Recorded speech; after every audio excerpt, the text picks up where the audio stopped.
সালামু আলাইকুম সবাইকে শিমুলস করার সাথে থেকে স্বাগতম। আজকে আমি রিক্রিয়েট করব আমার আম্মার হাতের চিকেন রোস্ট, যেটা আমার খুবই প্রিয় এবং আমার বাচ্চারাও খুব লাইক করে। প্রথমে আমি চিকেনটাকে এভাবে ভালো করে ধুয়ে নিয়েছি, আপনারাও তাই করবেন।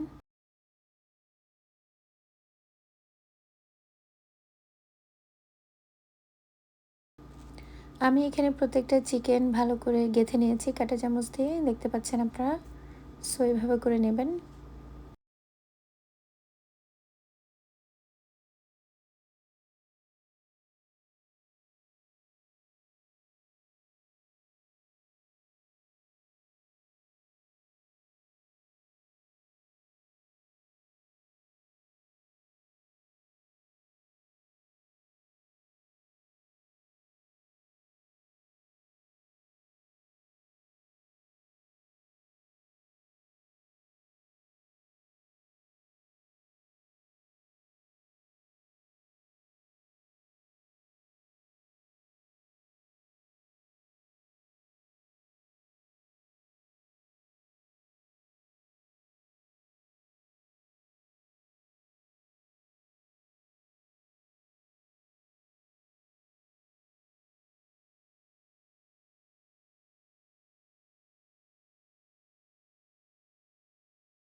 আচ্ছা, রান্না করার জন্য যে মশলাগুলো আমার প্রয়োজন, আমি এখানে গরম মশলা নিয়েছি, এলাচ, দারচিনি, তেজপাতা এবং লবঙ্গ।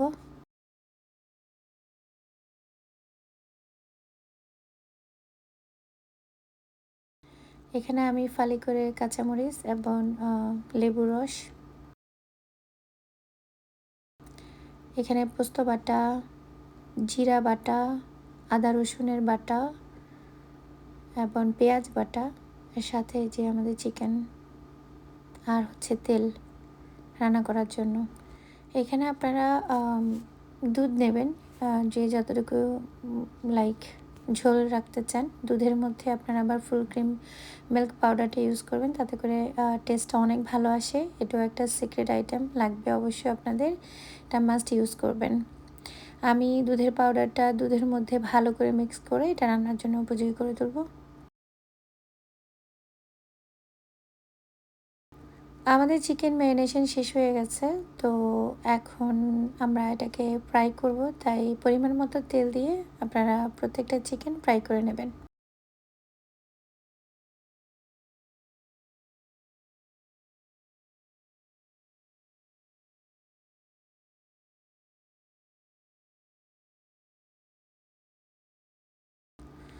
চিকেনের এক পার্ট হয়ে গেলে অবশ্যই আরেক পার্ট ভালো করে দিয়ে উল্টিয়ে ভালো করে ফ্রাই করে নেবেন। একটু আধা ফ্রাই চেয়ে একটু ভালো ওয়েল ফ্রাই হলে ওটা ভালো, কারণ ওয়েল ডান হলে চিকেনটা ভাঙবে কম ভেঙে যাবে আর কি রান্না করার পরে।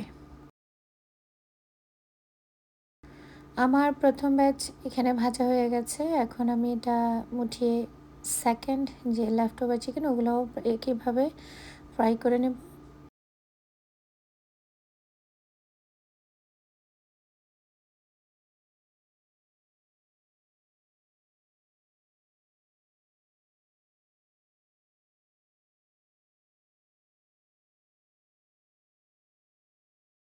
এখানে আমার প্রত্যেকটা চিকেন ফ্রাই করা হয়ে গেছে। আমি এখন রেডি এগুলো রান্না করার জন্য। আচ্ছা, রান্না করার জন্য আমি যে চিকেনের ফ্রাই করেছি সেই অ্যাকচুয়ালি তেলগুলাই ইউজ করতেছি, কারণ ওগুলো অনেক ভালো।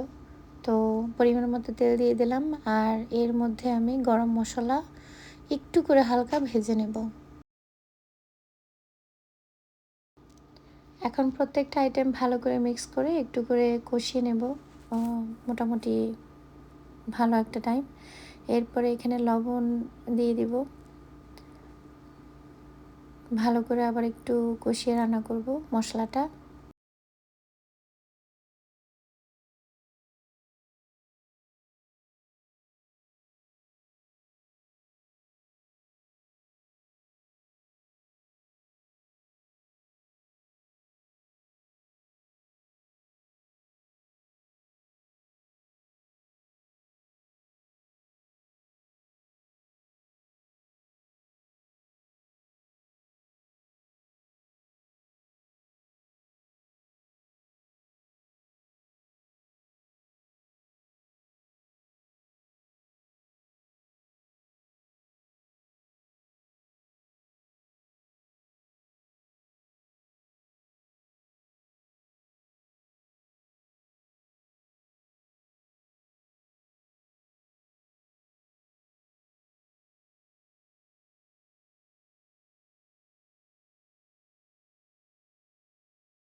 মশলাটা ভালো করে কষানো হয়ে গেলে আমি এখানে যে মিক্স করা যে মিল্কটা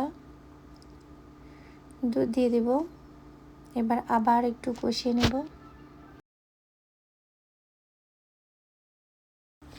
আমাদের মশলা কষানো হয়ে গেছে। এবার আমরা ফ্রাই করা চিকেনগুলা দিয়ে দিব।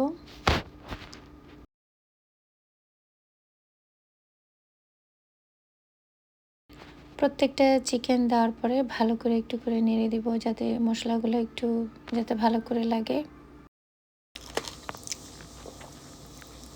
এরপরে ঢেকে রান্না করব অ্যাবাউট 25 মিনিটের মতো।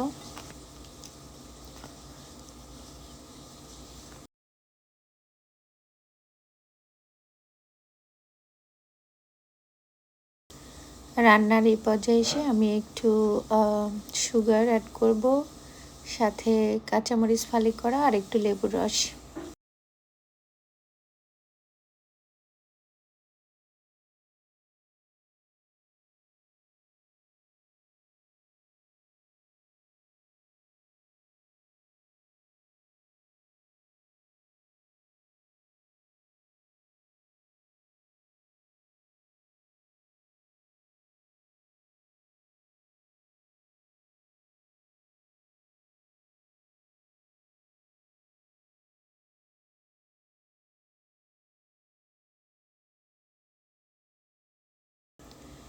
আমাদের রান্না অলমোস্ট শেষ পর্যায়ে।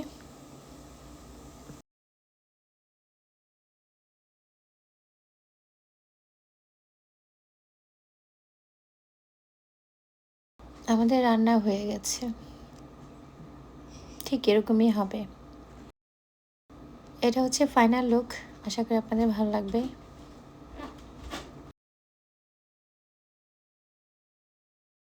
Thanks for watching. আল্লাহ হাফেজ।